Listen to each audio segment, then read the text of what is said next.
Welcome back to my channel Kanchanapavan vlogs. మీరు కనుక నా ఛానల్ని ఫస్ట్ టైం చూస్తున్నట్లయితే కనుక please like share subscribe.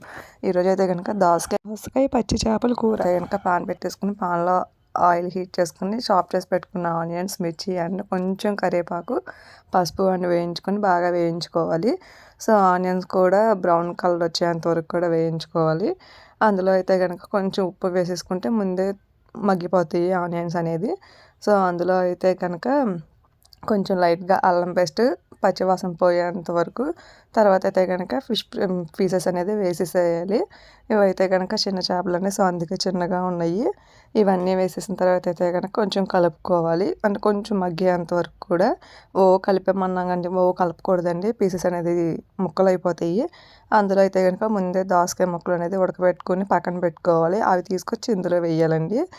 So ఇవన్నీ వేసేసిన తర్వాత దోసకాయలో వాటర్ వస్తాయి కాబట్టి కొంచెం వాటర్ అనేది అయితే వేయక్కర్లేదు, లేదంటే కొంచెం యాడ్ చేసుకోవచ్చు, లేకపోతే ముక్కలు అనేది మళ్ళీ ఊడిపోయే ఛాన్సెస్ ఉన్నాయి కాబట్టి.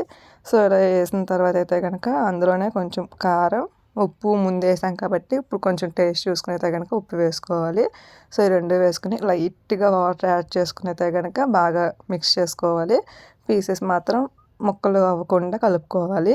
సో ఇలా కలుపుకున్న తర్వాత అయితే కనుక ఆయిల్ మనకి పైకి తేలిపోయిద్దండి. సో కర్రీ అయ్యే ముందు అయితే కనుక ఇలా చూసుకోవాలి ఫ్రెండ్స్. సో టేస్ట్ అయితే కనుక చాలా బాగుంటుంది దోసకాయ పచ్చడి పుల్లగా అనేది. సో ఇలా ట్రై చేయండి. అందులో లైట్గా కొంచెం కొత్తిమీర జల్లుకుంటే కనుక ఇంకా బాగుంటుంది. లాస్ట్లో మసాలా అనేది యాడ్ చేసుకోవాలి.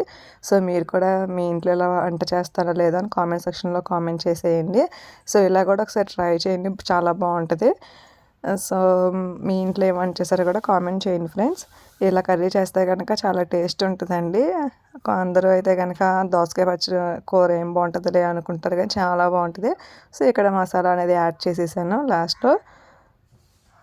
సో దీన్ని అయితే కనుక కొంచెం ఉడికించాలి. ఉడికిస్తే ముక్క అనేది కూడా గట్టిపడిద్ది. లోపు తిప్పుకోవాలి ఫ్రెండ్స్ లైట్గానే, కాదు.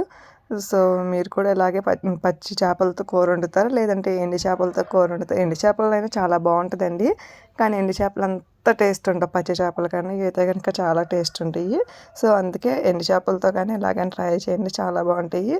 ఇలా అయితే కనుక మనకి పొగలు వచ్చేస్తాయి కదండి. సో అందరూ ఇప్పుడు ఉప్పు కారం చూసుకొని సరిపోతే కనుక కొంచెం లైట్గా యాడ్ చేసుకోవాలి. పులుపు ఉంటుంది కాబట్టి దోసకి కొంచెం ఉప్పు అనేది కనుక చూసుకోవాలి.